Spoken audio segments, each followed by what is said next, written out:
Maiksi lamang ang buhay. Kaya dapat wag natin itong sayangin sa pagtatanim ng sama ng loob. Lalong-lalo na sa mga mahal natin sa buhay. Matuto po tayong magpatawad sa mga taong nagkasala sa atin sa nakaraan at patuloy nating mahalin yung mga taong kasama natin sa kasalukuyan. Ikaw, meron ka bang mahal sa buhay na gusto mong patawarin o hingan ng tawad? Maswerte yung mga anak na kumpleto pa ang mga magulang. Meron kasing wala ng nanay, meron ding wala ng tatay. At meron namang ulilang lubos na. Pero paano na lamang kung meron kang magulang? Kaya lang hindi mo naman tinatrato ng maganda. Mga kapuso, katulad din ba kayo ng ating letter sender ngayong araw na kung kailan huli na saka nagsisisi? Pakinggan ang kwento ng kanyang buhay, pag-ibig at pag-asa sa nangungunang Barangay Love Stories. Dear Papa Dudut, isang magandang araw sa inyo at sa ating mga kabarangay. Itago niyo na lamang po ako sa pangalang Lucio. 35 years old at may-ari ng talyer dito sa Pasig. Tubong Samar talaga ako, Papa Dudut. Kaso noong araw ay lumuwas ako ng Pamaynila para mamasukan sa talyer na pagmamay-ari ng kamag-anak ng tropa kong si Marco. Hanggang sa nakapagtayo din ako ng sarili kong negosyo. Nagsimula akong makinig ng programa ninyo nang makilala ko ang aking misis. Avid listener niyo po kasi siya. At hindi nagtagal ay naging tagahanga niyo na rin po ako. Paborito ko ang mga kwento ng pag-ibig na madalas ninyong itampok. Pero ang mas nakakapukaw ng atensyon ko ay yung mga storya ninyo tungkol sa mga magulang. Kaya naman nagbabakasakali akong sumulat din para ibahagi ang kwento namin ng nanay Nelia ko. Single mother ang nanay ko, Papa Dudut.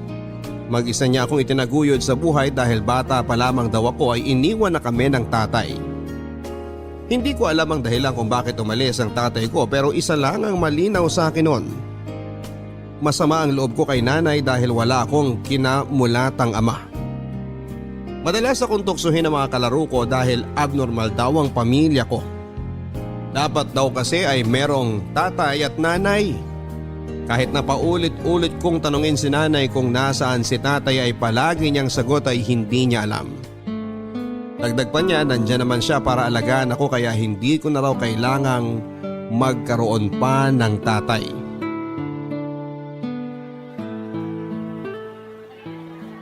Bili na ho kayo ng kangkong! Murang-mura lang ho! tig-5 piso lang kada tali. Bili na ho kayo mga suki! Nay, pwede na po ba akong umalis? Kasi niyayaya ako ni Pedring na mag-computer eh. Lucio anak, alam mo namang araw ng palengke ngayon. Kailangan kong tulong mo para naman makarami tayo ng mabentang kangkong. Kaya niyo na po yan, Nay. Di ba palagi naman kayong nandito sa palengke? Kaya kabisado niyo na yung galawan dito. Nak, medyo mahina pa nga ang kita natin eh. Tingnan mo, 5 tali pa lang ang nabibenta natin, tapos magtatanghali na. Kailangan maubos natin tong 50 pirasong taling natitira para kahit papano may pambili tayo ng bigas at ulam. Pwede naman po tayong umutang kina Aling Marites kung sakaling hindi po natin maubos yung mga kangkong ngayon, di ba?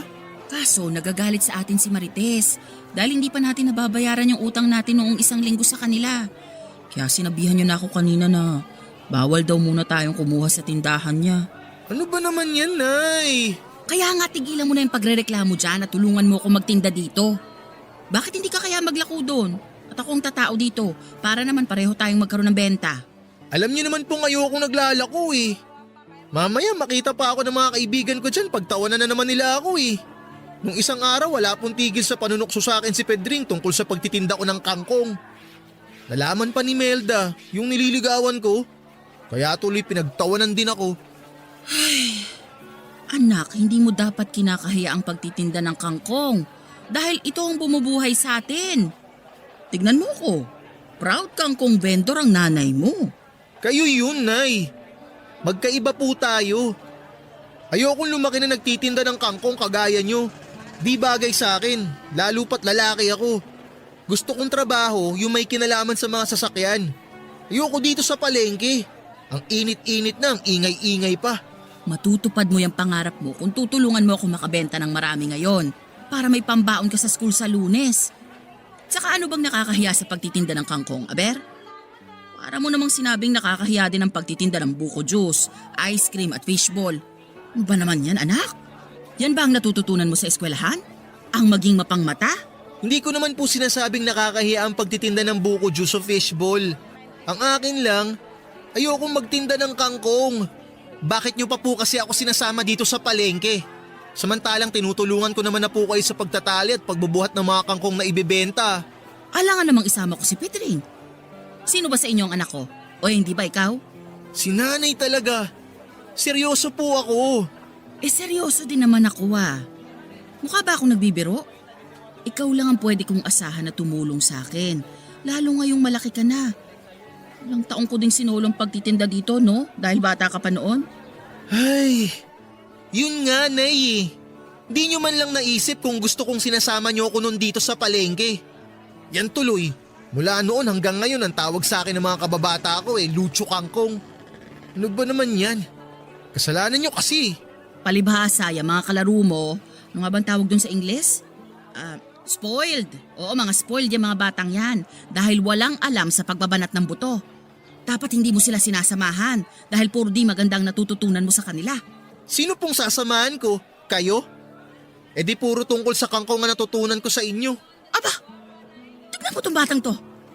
Kailan mo pa natutunang bastusin ako, Lucho? Ay, kung nandito lang sana si tatay, di sana kayong dalawa ang magkasamang nagtatrabaho. Imbis na ako ang sinasama nyo dito. Ilang beses ko ba dapat sabihin sa'yo na wala na ang tatay mo bago mo maintindihan, ha? Iniwan na niya tayo. Hindi na siya babalik. Kasalanan nyo kasi kung bakit tayo iniwan ni tatay, Nay.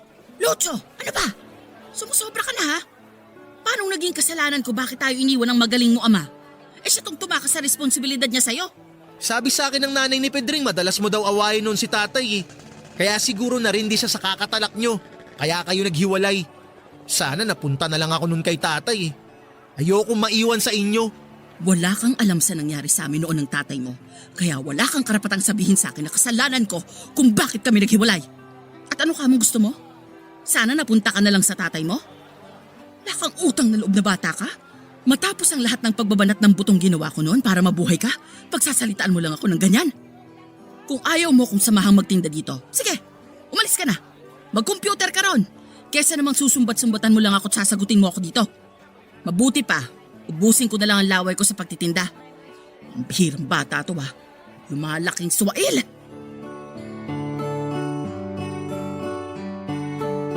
Papadudot, hindi lang pagtitinda ng kangkong sa palengke kasama si nanay ang kinaiinisan ko dahil ultimo gawaing bahay gaya ng pagsasaing, paghuhugas ng pinggan at paglalaba ay kinakatamaran kong gawin. Bakit kamo? Dahil gawaing pambabae yon. Hindi dapat gumagawa ng ganong uri ng trabaho ang tulad kong lalaki kaya naman madalas din akong sermonan ni nanay tungkol sa pagiging tamad ko. Pero lahat ng sinasabi niya ay pumapasok lang sa isang tenga ko at lumalabas naman sa kamila. Nang tumungtong ako ng kolehiyo, mas naging mabarkada ako. Mas madalas akong tumambay sa kung saan-saan kasama ang tropa ko pagkatapos ng klase namin. Kaysa umuwi ng maaga sa bahay para mag-asikaso o puntahan sa palengke si nanay para tulungan siyang magtinda ng kangkong. Oo, papadudot. Kinakahiya ko ang trabaho ng aking ina. Palibhasa ay hindi yon maipagmamalaki tulad ng trabaho ng magulang ng mga kaklase kong isang piloto, nurse, teacher o negosyante. At alam din naman ni nanay yon kaya hindi na rin niya ako pinipilit na samahan siya sa pagtitinda. At dahil sa pagiging mabarkada ko, meron ding pagkakataon na nasasangkot ako sa away, papadudot. Kaya nang minsang umuwi akong putok ang labi at may black eye ay halos himatayin si nanay sa nerbiyos. Pero buhay na buhay pa din siya habang pinapagalitan niya ako. Aray! Aray ko naman, Nay! Alam niyo namang masakit yung pasa ko tapos dinidiinan niyo pa talaga yung paglalagay ng gamot. Anong gusto mong gawin ko? Magtatatalon sa tuwa dahil umuwi kang bubog sarado? Ano ba naman yan, Lucho? Minsanan ka na nga lang umuwi dito sa bahay, ganyan pa ang itsura mo. Anong magagawa ko? Mabuti nga umuwi pa ako eh. Aray! Kuha mo pa talagang mga tuwiran ng baluktot? Nay naman, ano ba yan? Alam nyo na ngang may mga sugat at pasana ako eh. Tapos kung makabatok pa kayo, wagas. Bakit ka ba kasi nagkakaganyan, ha? Sinong gumawa niyan sa'yo? Nakipagsuntukan ako sa kaklase ko. Tapos pinagtulungan nila ako ng tropa niya. Mga buwisit, mga duwag. Kailangan may kakampi. Kung nag one-on-one lang sana kami, siguradong nguso niya ang putok at hindi sa akin. Ano? At bakit mo yung ginawa, ha? Nakakapikon kasi sila na eh. Nung isang linggo pa nila ako inaasar na kesyo amoy palengke daw ako. Batang kangkong, anak ng tindera. Kaya ka nakipagsuntukan dahil lang sa maliit na bagay na yon. Ano ba naman kayo, nasa elementary?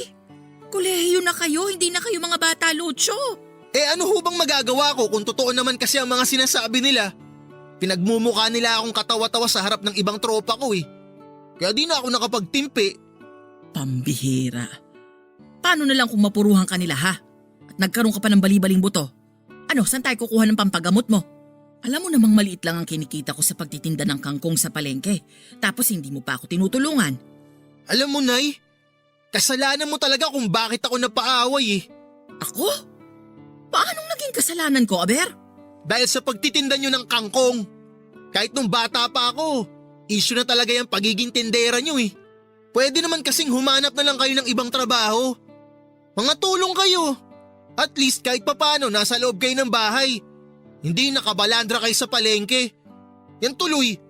Alam na alam ng buong barangay na nanay ko kayo. Matagal nang alam ng buong barangay na nagtitinda ako ng kangkong, Lucho. At ni isa sa kanila ay walang sinasabing masama tungkol sa akin. Mga suki ko pa nga ang karamihan sa kanila eh. Ikaw lang at yung mga barkada mo ang nagpapaliit sa trabaho ko. Di ba dapat nga pinagtatanggol mo pa ang nanay mo dahil itong hinahamak mong pagtitinda ko ng kangkong ang tumutusto sa pangkolehiyo mo. Kahit na anong sabihin nyo, di nyo na mababago ang isip ko. Pati ang tingin sa inyo ng mga barkada ko. Ay, nakakainis talaga. Kung nandito lang sana si tatay, siguradong di ko mararanasan ang pesting buhay na to. At ano naman ang maitutulong ng magaling mong ama sakaling ang nandito siya, ha? Siguradong magiging maganda ang trabaho ni tatay dahil mahusay siyang mekaniko. At malamang mas mag-e-enjoy akong tulungan siya kaysa ang tulungan kayo sa pagtitinda ng kangkong. Diyan na nga kayo. At saan ka pupuntang bata ka? Doon kina Pedring. Ayoko matulog dito ngayong gabi. Lucho, sandali! Bumalik ka dito! Hoy! Bata ka? Malaki na ako, Nay. Kaya ko na ang sarili ko. Kaya wag mo na ako masyadong intindihin. Mabuti pa, bumalik na lang kayo dun sa palengke at magtinda kayo ng kangkong. Dahil kailangan ko ng pera pambili ng project namin sa school bukas. Bahala na kayo dyan. Lucho! Hoy, Lucho! Tat na bata to ah! Lucho!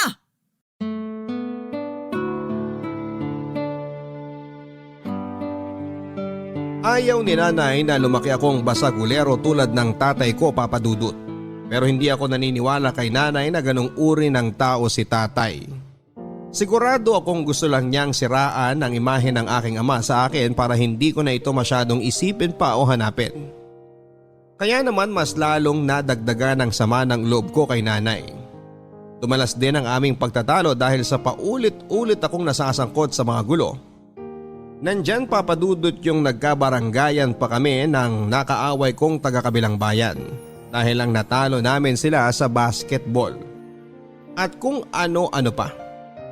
Bukod doon ay sawang-sawa na rin ako sa pakikinig sa bulyaw ng nanay ko kung gaano ako kapasaway o kasuwail na anak.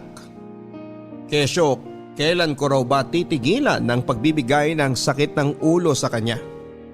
Kaya naman napag-isip-isip kong huminto na lamang sa pag-aaral, Papa Dudut, at umalis sa bahay namin. Oo, lumayas ako't nanuluyan sa tropa kong si Marco na nasa kabilang bayan at iniwang kong mag-isa ang matanda kong nanay. Nang umalis ako sa bahay namin, pakiramdam ko ay naging malaya ako, Papa Dudut. Bukod doon, dahil sa pagiging malayo ko sa nanay ko ay mas nagawa ko ang mga bagay na gusto kong gawin nang walang tumatalak sa akin. Ang sarap pala sa pakiramdam na kahit papaano mabigyang katahimikan ng mga tenga kong bingina sa sermon ni nanay. Para mabuhay at may pangkain ay madami akong trabahong pinasukan. Nandyan yung naging delivery boy ako sa isang maliit na kainan na pinapatakbo ng tiyahin ni Marco. Pumasok din ako bilang sales assistant sa tindahan ng mga sapatos para kahit papaano ay may kitain akong pera. At dahil nga meron na akong source of income ay natuto naman akong magbisyo papadudot. Alak at yosi ang naging libangan ko at sandalan sa tuwing namimiss ko si tatay o di kaya kapag gusto ko nang maglibang. Malaking bahagi sa kinikita ko ay doon lang napupunta pero wala akong pakialam. Mas may silbi pa ang mga yon kesa sa nanay ko. Napapansin ko parang linggo-linggo ka nang nag-happy-happy ah. Ganun talaga. Happy lang dapat, sabi nga ni Tinay. Sinong Tinay? Sira. Yung bida sa Little Nanay. Ano ka ba? Di ka ba nanonood nun sa GMA? Paborito ko nga yung bidang babae ron eh. Si Glyza De Castro. Gago, hindi si Glyza De Castro ang bida ron. Si Chris Bernal yun. Ano, sino sa atin ang walang alam ha? Lasing ka na yata, Lucho eh. Sus! Hindi ako lasing. Nakainom, oo. Pero lasing? No way. Okay, edi wow. Uminom ka na lang din. Dami mo pang satsat eh. Buti nga niyaya pa kita eh. Para naman kahit papano masayaran ng alak yung lalamunan mo. Masyado ka kasing subsub sa trabaho. Wala ka ng time mag-happy-happy.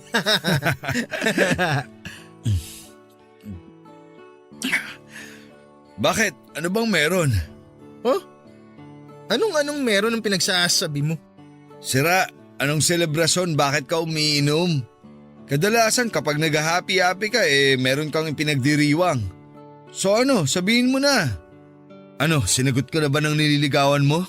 Ano nga ang pangalan nun? Violeta. Oo, Violeta. So, sinagot ka na ba ni Violeta? Di no. Saka di ko naman nililigawan yung babaeng yun. May jowa na yun, si Nicanor. Mamaya gulpin pa ako ng tropa nun kapag pinormahan ko si Violeta eh. Ay, ganun ba? Akala ko single yun. Akala mo lang, pero hindi. Kaya nga nawala na din ako ng interes sa kanya nung minsan nakita kong umaaligid na parang aso sa kanya si Nicanor. Tapos, na-realize ko, di ko pala siya talaga type.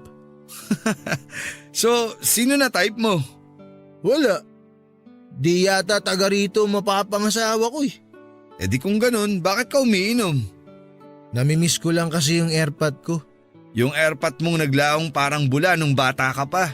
Pwede ba? Di siya nawala na parang bula. May dahilan kung bakit siya nawala.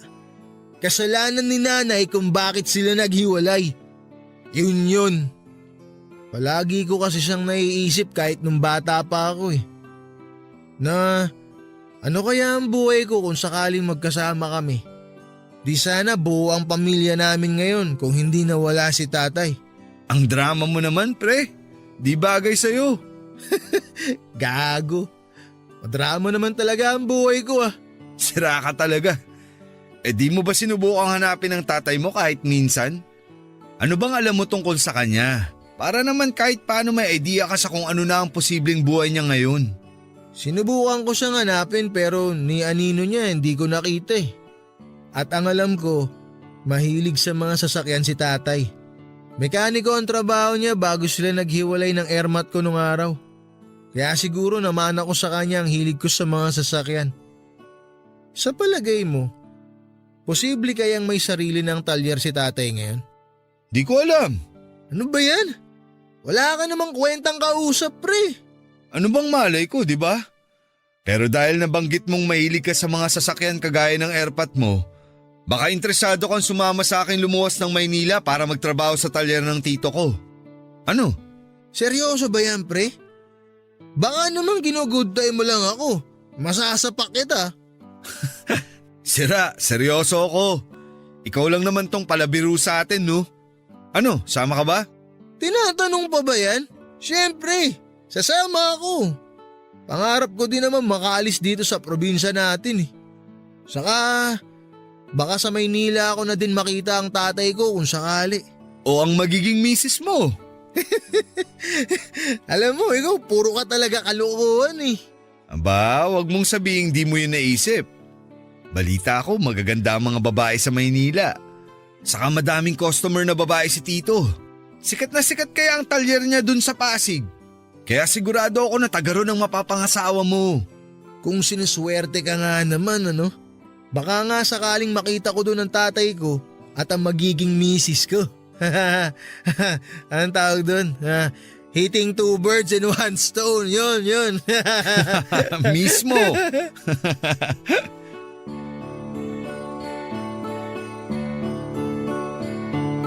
Nang alokin ako ni Marco na lumuwas pa Maynila para magtrabaho sa talyer ng kanyang tito ay hindi na ako nagpatumpik-tumpik pa, Papa Dudut. Pagkakataon ko na rin kasi para makatapak sa ibang lugar dahil sawang-sawa na ako sa probinsya namin. Buong akala ko nga ay sa summer din ako mamamatay. Mabuti na lamang dahil merong opportunity na dumating. Bukod doon, pagkakataon ko na para mahanap ang tatay ko sa Maynila. Dahil sigurado ako na matatagpuan ko siya roon. Nang sumunod na linggo ay natuloy na nga ang pag-alis namin ni Marco papunta sa Pasig, Papa Dudut. At kung tatanungin ninyo ako kung nagpaalam ako sa nanay ko, hindi. Bakit pa hindi ba? Baka pigilan lang niya akong umalis at isa pa ay malaki na ako. Kaya ko nang magdesisyon para sa sarili ko at hindi ko na kailangan ng opinyon ng iba. Pagdating namin sa talyer ng tito ni Marco ay sumabak kaagad kami sa pagtatrabaho. Malapit sa mga condominium building at opisina ang kinakaroon ng talyer kaya naman tama si Marco nang sabihin niyang magagandang babae ang karaniwang kliyente namin. At tama din ang kaibigan ko dahil pagkalipas lamang ng 2 buwan ay nakilala ko si Gigi. Nagtatrabaho bilang office staff na hindi nagtagal ay niligawan ko't naging girlfriend.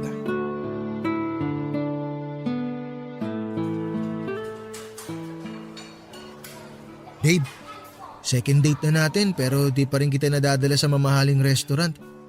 Sorry ito lang kasi kinaya ng budget ko eh. Ano ka ba naman? Okay lang yun. Saka di naman ako maselan. Paborito ko kaya ang pagkain nila dito kaysa sa mga sosyal na restaurant, no? Alam mo, sa totoo lang, naisip ko kasi na baka mas gusto mo doon kumain kaya talagang pinag-ipunan ko tong second date natin. Kaya lang, naningil na kasi si Aling Deli doon sa utang ko sa tindahan niya kaya napurnada pa yung date natin doon. Babe, wala naman akong sinasabi na di ako komportable sa lugar na to kaya relax ka lang. Malaki naman ang kinikita mo sa talyer, di ba? Tapos di ka naman masyadong magastos kaya bakit nagkakautang ka pa kay Aling Deli? Ano kasi, yung perang sinuweldo ko, nagastos ko nun sa inuman namin ni na Marco. Babe, lahat ng sweldo mo? Di nga!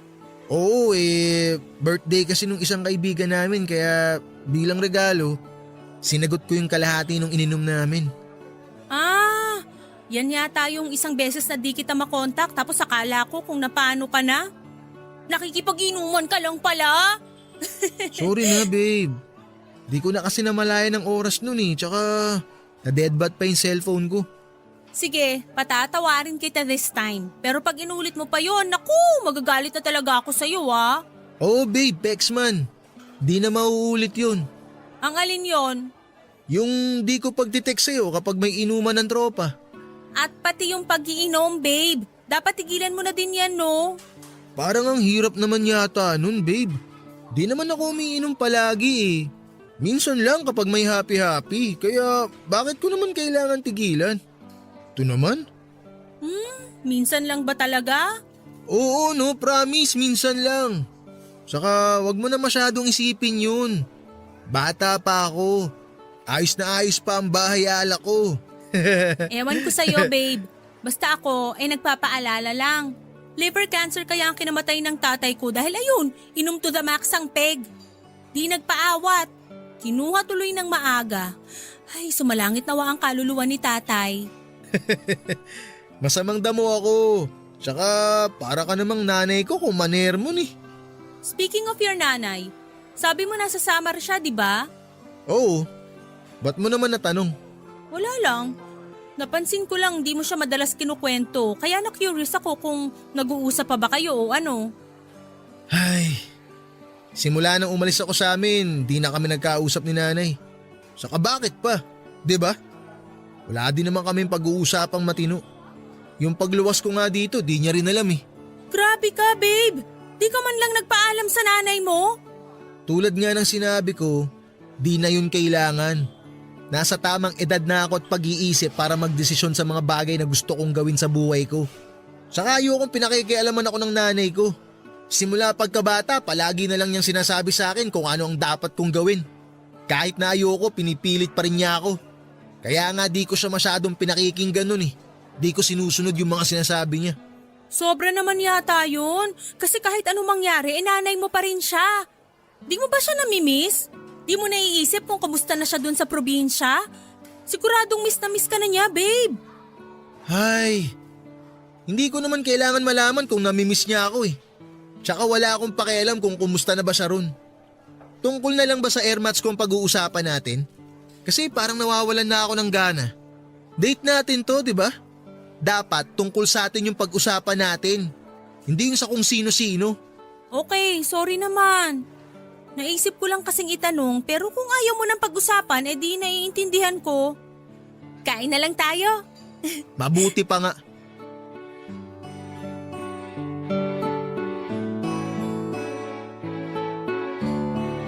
Papadudot na respeto ni Gigi ang kahilingan kong wag nang pag-usapan ang tungkol sa nanay ko. Sa katunayan, yon ang huling beses na binanggit niya si nanay kaya naman masayang masaya ako. Ayoko na kasing magkaroon ng koneksyon sa nanay ko dahil meron na akong bagong buhay. Bagong buhay na hindi siya kasama. Pagkalipas ng 1 taon ay nabuntis ko si Gigi kaya naman naisip naming mag-live-in. Nagrenta kami ng isang studio type apartment malapit sa pinapasukang opisina ni Gigi at pinagtatrabahuhan kong talyer. Nangako ako sa nanay ni Gigi na aalagaan ko ang anak niya kaya naman nagpursige ako sa pagtatrabaho. Bukod doon ay nagsimula na rin kaming mag-ipon para sa pagdating ng aming anak. At pagkalipas ng 9 na buwan ay laking tuwa naman namin ni Gigi dahil sa wakas ay naging ganap na kaming mga magulang. Pero pagkaraan lamang ng 2 buwan ay muling nagbuntis si Gigi papadudot.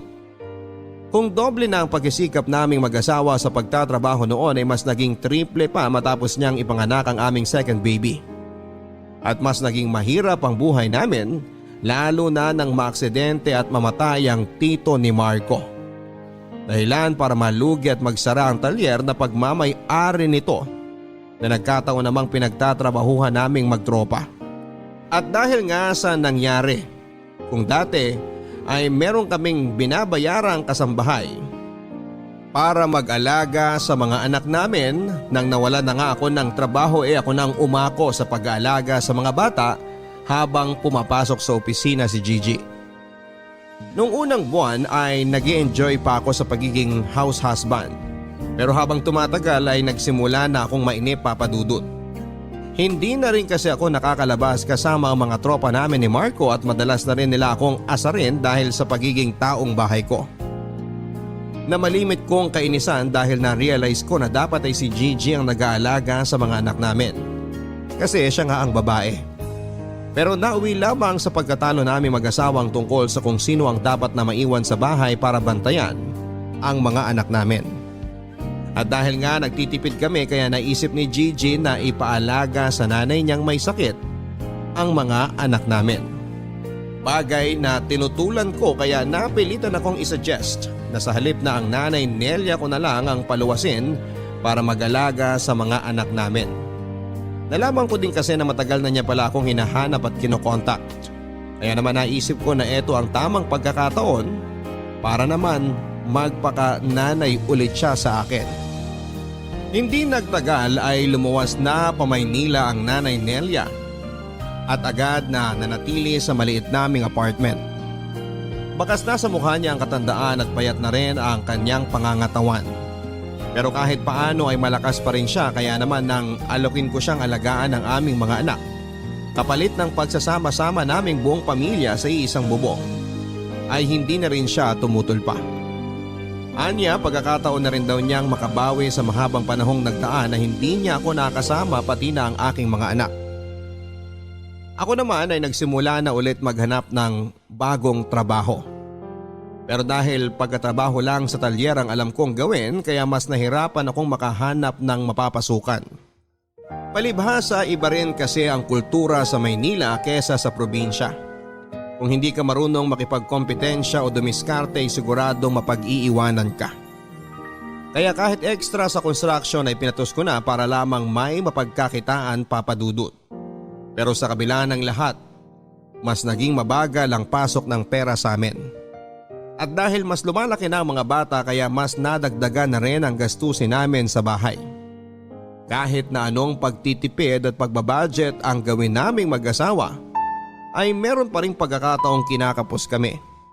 At dahil sa mga isipin at problemang yon, kaya bumalik na naman ako sa dati kong bisyo, ang pag-inom ng alak.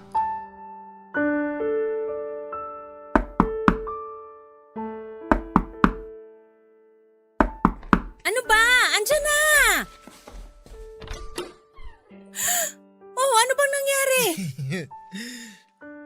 Hi, babe. Gigi, ipasok na muna natin si parang Lucho. Nangangalay na ako eh. Mabuti pa nga, Marco.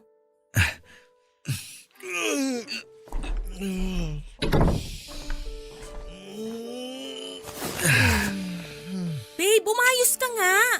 Ano bang nangyari sa kumpare mo, ha? Saka bakit siya lasing na lasing?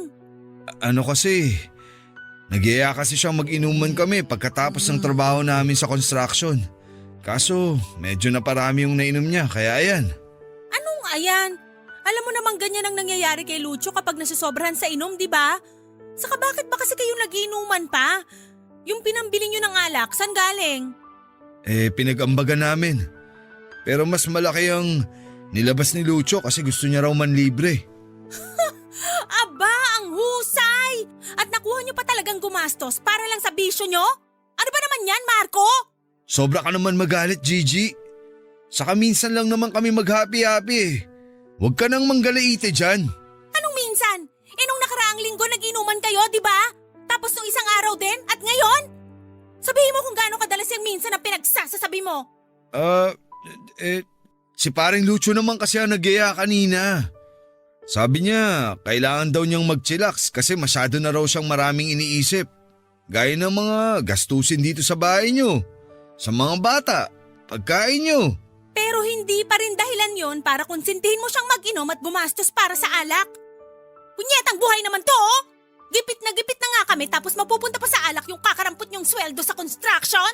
Aba, ba't sa akin ka nagagalit? Diyan ka kay Lucho magalit. Siya ang sermonan mo, wag ako. Mabuti nga nagmalasakit pa akong iatid siya dito sa bahay niyo eh. Kundi sakali yan matutulog. Alis na nga ako. Kaya di pa ako nag-aasawa eh. Dahil ayoko nang may tumatalak sa akin katulad ng ginagawa mo ngayon. Nakakairita ka. Diyan ka na nga. Buisit. Tingnan mo tong tarantadong to. Hoy! Huwag ka nang babalik dito, konsentidor ka! Naturingan ka pa namang kaibigan! Di na talaga ako babalik dito. Bungangera! Tarantado! Ano ba yan? Ang ingay-ingay mo naman eh. Aba, pasensya naman po kung naistorbo kang pagtulog mo dyan sa sofa natin, kamahalan! Ano bang pinagsasabi mo? Ba't ba ang ingay mo? Ha? Nakakarindi ka na eh. Naririndi ka? Bakit?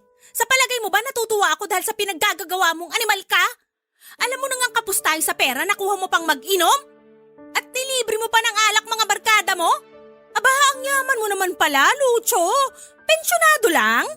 Pwede ba, Gigi? Nakakarindi ka ng lintik ka eh. Ano naman kung nilibre ko sila? Ha? Ano bang pake mo? Pera ko naman yung ginastos ko ah. Pera ko, hindi sa'yo, hindi kung kanino. Sa akin. Kaya anong pinuputok ng butsi mo dyan? Ha? Kapal ng mukha mo. Nalusaw na ba talaga ng alak pati ang makitid mong utak, ha? Tinatanong mo ba talaga ako kung ba't ako nagkakaganito? Pwes, ipapaliwanag ko sa yung bobo ka. Nagagalit ako dahil wala na nga tayo halos panggastos sa pamamahay na to, pero nakuha mo pang magbisyo. Di ba sinabi ko na sa'yo na tigilan mo na ang pag-inom ng alak? Napaka-irresponsable mong tao ka. Ah, ganun. Alam mo, sumusobra ka ng babae ka eh. Yan, para magtanda kang leche ka. Naku! Chichi! Anong ginawa mo sa asawa mo, Lucho? Hoy, wala kang pakialam dito, matanda ka. Manahimik ka. Isa ka pa eh. Papadudot dumalas pa ang pag-aaway naming mag-asawa dahil sa bisyo ko na pag-inom ng alak at mas naging mabigat ang pagdadala namin sa buhay. Nandyan yung nag-isang kahig isang tuka kami lalo na noong matapos na ang kontrata ko bilang construction worker. Sinubukan kong maghanap ng iba pang trabaho pero lalo lamang akong nahirapan. At hindi nga nagtagal, hindi lang alak at sigarilyo ang naging bisyo ko dahil nalulung na rin ako sa sabong nang minsan akong isama ng tropa namin ni Marco sa sabungan. At syempre nakarating yon sa kaalaman ni Gigi kaya lalo kaming nag-away. Hanggang sa umabot na nga sa puntong naabutan kong nag-aal sa balutan ng misis ko dahil malak nila akong iwanan ng mga bata. Gigi! Gigi! Uy! Anong ginagawa mo? Bakit nag-iimpake ka? Saan ka pupunta? Di ba obvious? Plano na naming iwan ka ng mga anak mo dahil wala ka namang ginagawang matino.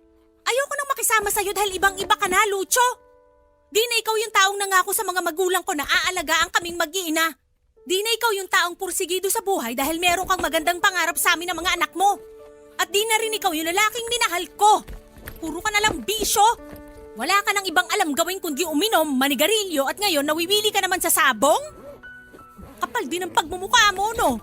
At saan mo nga pala kinukuha yung mga pinangsusugal mo, ha? I'm sure pinangungutang mo pa yan. Grabe, Lucho. Di na kita kilala. Nagbago ka na. Walang aalis sa inyo. Di ako papayag na iwan niyo ako. Di mo kami pwedeng pigilan dahil sawang-sawa na ako sa mga away natin. Pagod na ako sa mga pag-intindi sa'yo at sa pag-asang isang araw ay magbabago ka pa. Na magiging responsableng tatay ka uli sa mga anak mo. Kaso hindi. At mukhang malabo nang dumating ang araw na yun kaya bakit pa kami magtsatsagang makisama sa'yo, ha? Walang aalis dito. Dito lang kayo. Tigilan mo yung kakapalo mo sa akin, ha? Nakakarindi ka na. Bitiwan mo ako! Lucho, bitiwan mo nga yung asawa mo. Ano ba? Huwag nga kayo makialam dito. Doon na nga kayo. Ano ba? Bitawan mo nga ako. Bakit ka ba nakikialam dito, matanda ka? Ha? Bastos ka talagang bata ka, no? Ni hindi mo na kami ginalang ng asawa mo. Ah, wow! Nagpapatawa ka ba? Ikaw? Sige nga, bigyan mo ako ng rason kung bakit kailangan kitang igalang. Ha? Bigyan mo ako! Kasi wala akong maisip na dahilan kung bakit eh. Hindi kita pinalaking bastos. At mas lalong hindi kita pinalaking nananakit ng babae. Pakabarumbado mo? Demonyo ka na. Hoy, makinig ka sa akin mabuti, matanda ka ha. Lalakasan ko kasi baka bingi ka na. Wala kang pakialam kung paano ko patatakbuhin ang pamilya ko. Dahil ako ang padre di pamilya dito. Ha? Tsaka tigil-tigilan mo nga yung panghihimasok mo sa buhay namin. Ha? Dahil wala kang karapatan. Mabuti nga kinuha pa kita rin sa probinsya para alagaan yung mga apo mo eh. Dahil kung hindi, siguradong mabubulok ka doon mag-isa. Mamamatay ka ron mag-isa. Lucho, tumigil ka na nga. Bakit mo pinagsasalitaan ng ganyan ang nanay mo? Nasisiraan ka na ba ng ulo? Magulang mo pa rin siya. Magulang. Dahil mo sinasabi, wala kang alam. Para sa akin, matagal na akong walang magulang. Walang tatay, walang nanay. Tsaka kung tutuusin, kasalanan naman ng matandang yan kung bakit buong buhay ko, pakiramdam ko, ulila ako eh. Hoy, ikaw matanda, makinig ka. Ikaw ang may kagagawan kung bakit ni minsan di ko naranasang magkaroon ng ama. Ha? Dahil sa'yo, kaya kahit kailan di naging buo ang pamilya natin. Tapos ang lakas ng loob mong pakialaman ng pamamalakad ko sa pamamahay na to? Bakit? Ha? Ano? Sino ka ba sa akala mo? Ha? Ha? Ano? Ano? Sino ka ba? Lucho, wag mo saktan ang nanay mo, ano ba?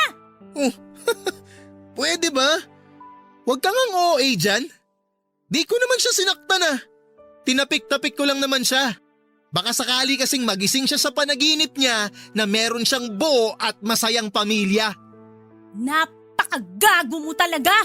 Alam mo, Nay, sana di na lang si tatay ang umalis dun eh. Sana ikaw na lang. Sana ikaw na lang ang nawala. Sana hindi na lang si tatay. Dahil sigurado ako, mas magiging masaya at maayos ang buhay ko kung sa kanya ako lumaki at hindi sa'yo. Di sana magiging katawa-tawa at kaawa-awa ang kabataan ko kung hindi dahil sa'yo at sa buwisit mong pagtitinda ng kangkong! Kung bakit ba kasi hindi na lang ako lumayas noon eh. Buwisit talagang buhay to. Ay! Ayos lang ako, Gigi. Medyo sumakit lang ang dibdib ko pero ayos lang ako. Huwag mo kong masyadong alalahanin. Sigurado po ba kayo, Nay? Tingnan mong ginawa mo sa nanay mo!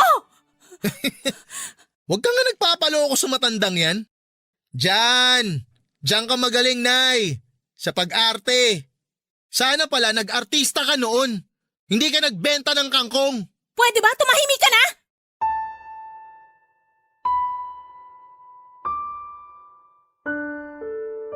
Papadudot, alam kong nagkukunwari lang si nanay na merong nararamdaman para maawa ako sa kanya.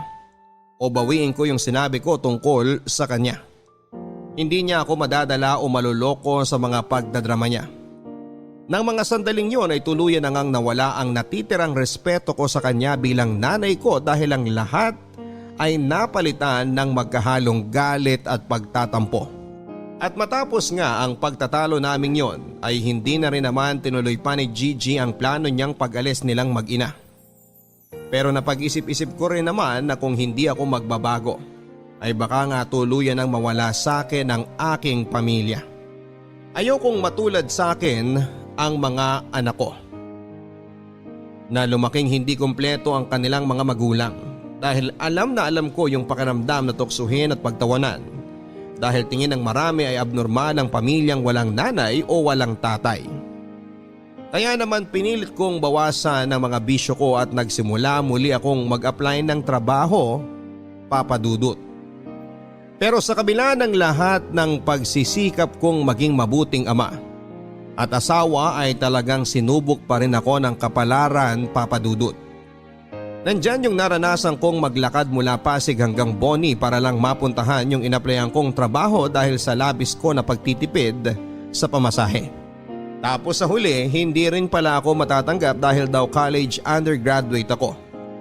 Sinubukan ko ring mag-sideline muli sa construction pero hindi na ako tinulungan ni Marco dahil marami na raw siyang naitulong sa akin.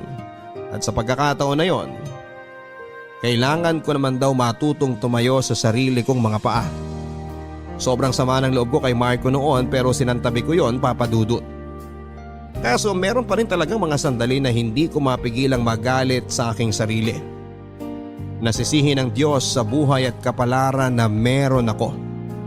Isang gabi nga nang makauwi ako galing sa paghahanap ng trabaho, sa sobrang pagod ko't sakit ng paa, ay sumalampak na lang ako sa sofa, papadudot. Tapos lumabas galing sa kwarto namin ni Gigi ang panganay kong si Errol para makipaglaro sa akin. At dahil wala ako sa mood ay napagalitan ko siya dahilan para umiyak siya at mag-hysterical naman ang nanay niya. Oo, nauwi sa pagtatalo namin ni Gigi ang napakasimpleng bagay na yon, papadudot. Pero hindi ko akalain na yun na pala ang magiging mitya para simula kong pagsisihan ang mga nagawa kong kasalanan at kakulangan sa aking pamilya, lalo na sa aking ina. Ano bang problema mo, Lucho? Bakit mo naman sinigawan ng anak mo, ha? Ayan tuloy, iyak nang iyak dun sa kwarto. Sinabihan ko naman siya ng maayos ah. Di ba sabi ko sa kanya wag na muna niya akong pilitin makipaglaro sa kanya dahil pagod ako? Kasalanan ko bang di makaintindi yung anak mo? Aba syempre, 2 taon pa lang naman yung anak mo. Ikaw ang matanda, ikaw ang dapat na mas nakakaunawa. Ano ba naman yan? Saka bakit ba ang init-init na naman ang ulo mo? Ayos naman kami dito kanina eh. Dumating ka lang, naging magulo na naman tayo. Leche ka naman, Gigi. Kasalanan ko pa pala ngayon? Samantalang kakasabi ko lang na pagod nga ako, di ba? Busy ako sa paghahanap ng trabaho para sa pamilya natin. Kaso hanggang ngayon, wala pa rin ako napapasukan. Tapos di na rin ako tinutulungan ni paring Marco para makapag-sideline sa construction. Tinabla na ako nung animal. Aba di mo dapat binubuntun sa amin yung problema mo, no? Lalong-lalo na sa anak mo. Bata pa ang panganay mo pero kung pagalitan mo parang binata na. Nag-iisip ka ba? Pagod nga ako eh. Ano bang gusto mong gawin ko, ha? Gusto mo intindihin ko pa rin kayo kahit na ang sakit-sakit ng katawan at binti ko? Ganon? Gusto mo makipaglaro pa rin ako sa anak mo kahit na gutom na ako? Ha? Aba, dapat nga ako yung iniintindi nyo eh.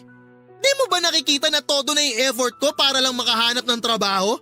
Pansuporta sa pesteng pamilyang to? Peste? Peste kami? Aba sumusobra ka na talaga, Lucho. Dapat ba bigyan ka namin ng award kasi masakit ang katawan mo dahil sa kakahanap mo ng trabaho? Responsibilidad mo yan, tanga, bilang padre de pamilya na maghanap ng trabaho para suportahan kami ng mga anak mo. O kahit yung mga anak mo na lang dahil kaya ko namang suportahan ng sarili ko. Alam ko rin namang wala akong aasahan sa pulpol na katulad mo. Wow! Ang yabang mong magsalita. Porke may trabaho ka? Ha? Kaya nagmamalaki ka na? Trabaho mo lang naman yung kaya mong ipagmalaki. Kung wala yung trabaho mo, pulpul ka rin namang gago ka. Baka nakakalimutan mo. Ako pa rin ang padre de pamilya sa bahay na to. Kaya yung gusto ko pa rin ang masusunod. Naintindihan mo? Ha? Yan, gago ka kasi. Uy! Di ba sinabi ko Ano na sa ba? inyo, huwag mong pagbubuhatan ng Tumigil kabayang ka na asawa nga! mo? Sumusobra ka na talaga! Tigil niyo ang paghampas niyo sa akin, ha? Aray! Habang tumatanda ka, Ano ba? nagiging demonyo ka! Ano bang pakialam nyo? Ha? Wala na ho kayong pakialam dahil buhay ko to. Masyado na kayong nangihimasok sa pamilya ko. Masyado ka ng mapapel. Maling-mali talaga na pinaluwas ko kayo rito eh. Anong sinabi mo? Wala kang utang na loob! Ang kapal ng mukha mong sabihin sa akin yung mga bagay na ganyan. Matapos kitang igapang simula bata ka, napakasuwail mo! At ako pa ang walang utang na loob, ha? Para sabihin ko sa inyo, responsibilidad nyo yon dahil anak nyo ako. Kaya wag na wag nyo sa akin masumbat-sumbat na kesyo iginapang nyo ako sa hirap o kung ano-ano pa dahil bilang magulang, dapat naman talaga na ganun ang gawin nyo. Diba? Bobo ka ba?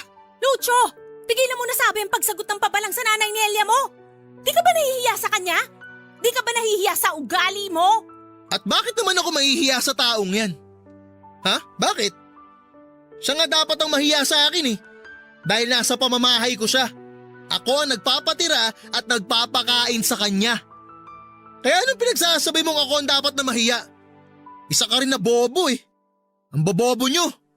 Baka ikaw ang anak nito at hindi ako. Kasi ang bobobo nyo eh. Hoy ikaw. Kailan mo ba planong umalis dito sa bahay namin ha? Sa totoo lang nasusuya na ako sa presensya mo eh. Lucho, ano ba? Bakit? Totoo naman, di ba? Kapos na kapos tayo. Hindi na nga natin alam kung anong klaseng pagtitipid ang gagawin natin eh. Kaya di na natin kailangan ng ekstrang palamunin sa pamilyang to. Nay! Diyos ko! Nay! Nay! Ano ba, Lucho? Wala ka bang balak tulungan ako dito? Tingnan mo si nanay! Wala na siyang malay! Nay!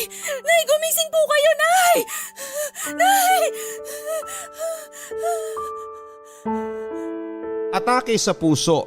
Yon ang findings ng mga doktor matapos naming isugod sa ospital si Nanay Nelia nang mawalan siya ng malay sa gitna ng mainit naming pagtatalo sa bahay, Papa Dudut.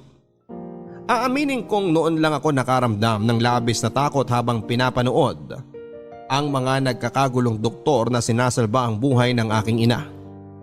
Noon lamang ako kinilabutan sa tanang buhay ko habang iniisip ang posibleng masamang mangyari sakaling hindi nila masagip si nanay. Doon lang ako nakaramdam ng hustong pagsisisi at tinding panghihinayang, Papa Dudut. Pagsisisi dahil sa lahat ng masasamang ginawa at masasakit kong sinabi sa aking ina. At panghihinayang sakali mang ikamatay niya ang nangyari sa kanya. Pakiramdam ko ay bumalik ako sa pagkabata dahil hindi ko na napigilan ang aking mga luha. Nang mga sandaling yon ay sinimulan ko nang magdasal sa Diyos na sana ay iligtas niya ang nanay ko. Na sana ay wag muna niyang kukunin ang aking ina hanggang hindi pa ako nakakahingi ng tawad sa kanya. At nakakabawi dahil sa lahat ng mga maling nagawa ko.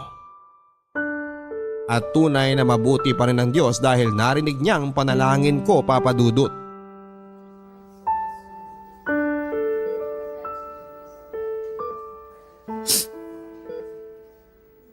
Nay, alam ko kahit na natutulog kayo, naririnig niyo ako.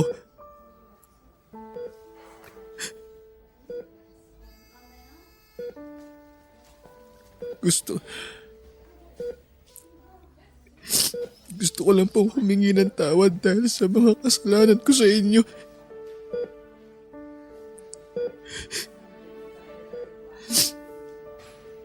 Patawad, Nay.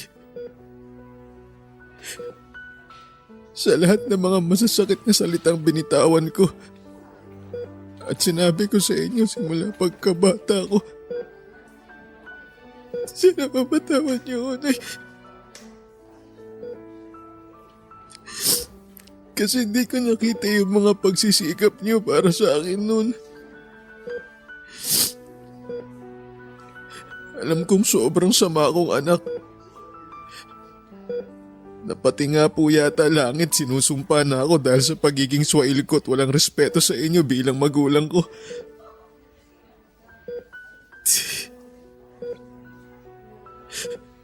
Sana mapatawad mo ako, Nay.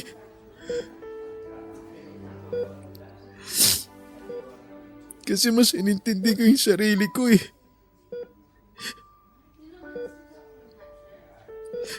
Naging makasarili ako.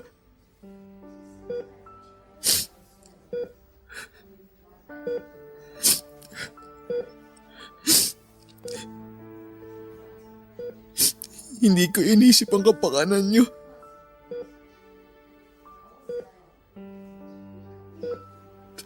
Patawad, Nay. Kasi ginusto ko na sana kayo na lang ang nawala at hindi si tatay. Pero ngayon nandito kayo sa ospital at nakahiga sa kamang to. Ang totoo po niyan, nakakaramdam talaga ako ng matinding lungkot, Nay.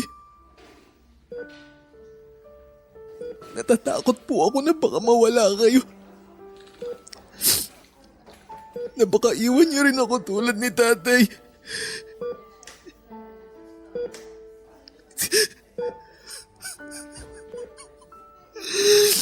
Patawarin niyo po ako, Nay.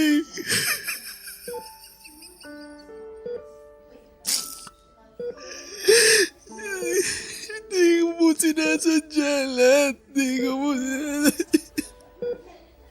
Ay, sorry po. Sorry po. Lucho, Nay? Lucho anak ko. Nay, nagising ko po ba kayo? Pasensya na po kung nakaistorbo ko sa pagpapahinga ninyo. Gusto ko lang po talaga kayong makita. Ayos na ako, nak. Medyo mahina pa rin ang katawan ko pero ayos na ako. Huwag kang mag-alala. At saka... narinig ko ang lahat ng sinabi mo sa akin kanina.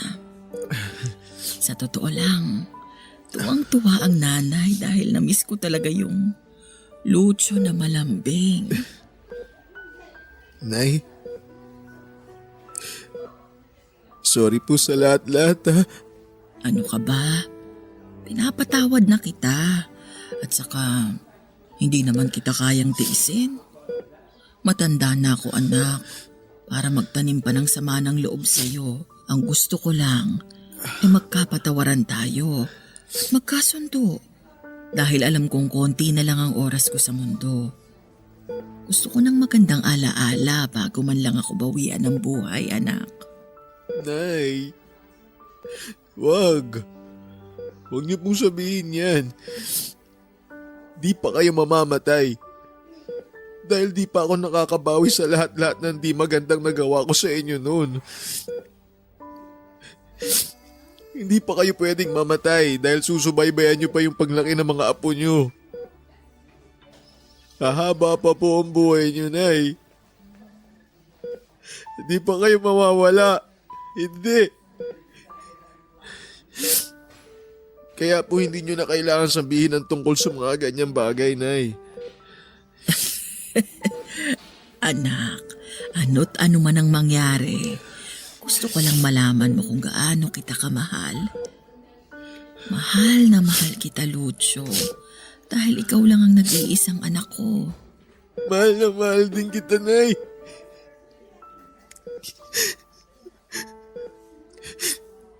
Patawarin niyo ako dahil huli na nung nakita ko kung gaano kayo kahalaga sa akin. Dahil mas inuna ko po ang sarili ko. At dahil mas palagi kong hinahanap si tatay. Nakalimutan ko kayo, Nay. Sorry po, Nay. Sorry po. Sorry po talaga, Nay. Wala nang kaso yun, anak.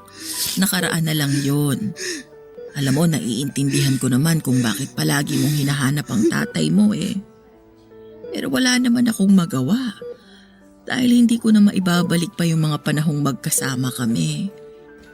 Ang tatay mo, sinasaktan niya ako, anak. Huh? Hindi ko alam kung bakit bigla na lang nagbago ang tatay mo. Mula sa pagiging mabuting tao, tumalas ng tumalas ang pananakit niya sa akin. Noong isang beses na napagbuhatan niya ako ng kamay, pinalagpas ko yun dahil ayokong masira ang pamilya natin. Kaya lang yung mga sumunod niyang pananakit, hindi ko na kinaya. Kahit labag sa loob ko, lumayas ako sa bahay natin noon kasama ka para magpakalayo-layo sa kanya. Tapos nabalitaan ko na lang na nagkaroon siya ng bagong babae nung maghiwalay kami. Simula noon, hindi ko na siya inisip pa at mas pinagtuunan kita ng pansin dahil ikaw lang yung mahalaga sa akin. Ikaw lang yung meron ako, anak. Bakit di niyo sinabi sa akin na sinasaktan pala kayo ni tatay? Bakit? Dahil nakikita ko kung gaano mo kamahal ang tatay mo. Kahit na hindi kayo matagal na nagkasama. At kung sasabihin ko pa sa iyo ang totoo, baka kamuhian mo pa siya. Talagang kamumuhian ko siya dahil sa ginawa niya sa inyo. Gago pala siya eh. Siya pala tong may kasalanan kung bakit nasira ang pamilya natin eh. Lucio, patay na ang tatay mo. Ha? Ano ho? Bago ako lumuwas dito sa Maynila, nabalitaan ko sa mga kakilala namin na namatay siya dahil sa isang malalang sakit.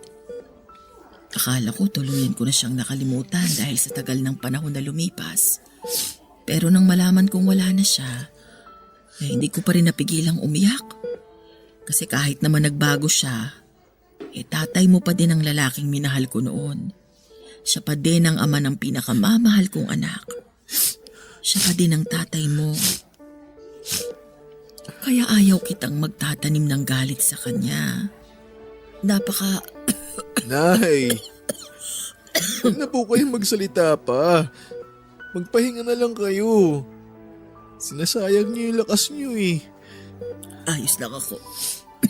Napakaiksi lang ng buhay.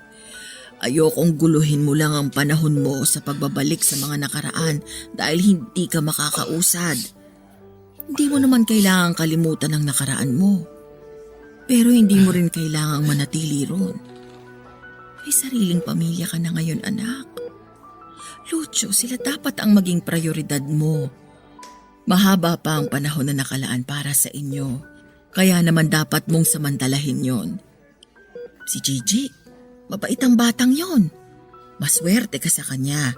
Kaya naman humingi ka ng tawad sa kanya at kung patawarin ka man niya, mangako kang hinding-hindi mo na ulit siya sasaktan. At gawin mo yon dahil kung sakaling mamatay ako ngayon at nalaman kong pinagbuhatan mo ulit ng kamay ang asawa mo, babangon talaga ako sa hukay para isama ka. Si nanay naman eh. Sinabi ko na po sa inyo na wag na kayo magsalita ng ganyan, di ba? Di pa po kayo mamamatay. Hahaba pa po ang buhay nyo dahil babawi pa po ako sa inyo. At saka nay, ipinapangako ko din pong susundin ko na lahat ng mga sinabi nyo simula ngayon. Pexman po. Halika nga dito, anak. Payakap nga ako sa anak ko. Mahal na mahal kita, Lucio. Mahal na mahal kita, anak ko. Mahal na mahal din po kita, nay.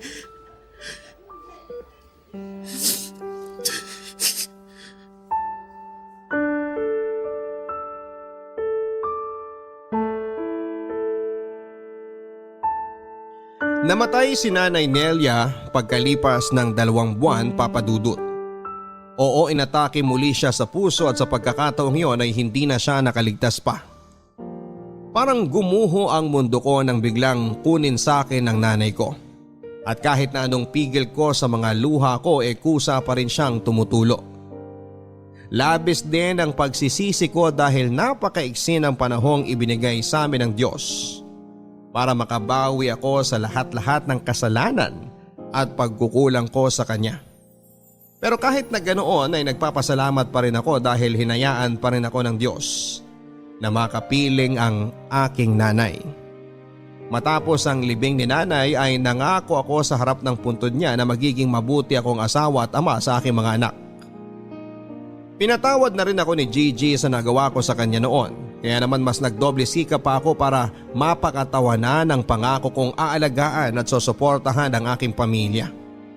Sinuwerte din naman akong nakapag-loan si Gigi ng malaking halaga sa kanilang kumpanya na ginamit namin para makapagtayo ng maliit na talyer. At hindi nga nagtagal ay mas naging kilala kami't lumago ang aming negosyo. Alam kong masayang masaya si nanay sa langit dahil unti-unti kong tinutupad ang pangako ko sa kanya noong nabubuhay pa siya. Namimiss ko pa rin siya hanggang sa ngayon, Papa Dudut, pero alam kong maligaya na sila ni tatay saan man sila naroroon. Maraming salamat po sa pagkakataong mabasa ninyo ang aking sulat. Malaking bagay din sa akin na maibahagi sa ating mga kabarangay ang kwento ng aking buhay. Ang inyong forever kapuso at kabarangay, Lucio. Sabi nila habang abala daw tayo sa paglaki ay nakakalimutan na nating tumanda na ang mga magulang natin. Sa kaso ng letter sender nating si Lucio ganun nga ang nangyari. Kaya naman ramdam ko ang pagsisisi mo dahil hindi mo nakapiling ng mas matagal ang Nanay Nelia mo.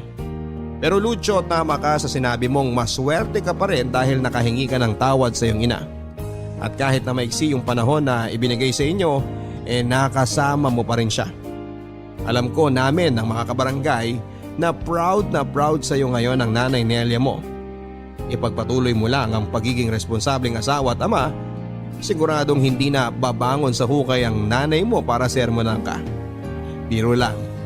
Maraming salamat mga kapuso, hanggang sa muli. Ako po si Papa Dudut sa mga kwento ng pag-ibig, buhay at pag-asa sa Barangay Love Stories number 1. Mga kwento ng pag-ibig, kwento ng pag-asa at mga kwento ng buhay dito sa Barangay Love Stories. Love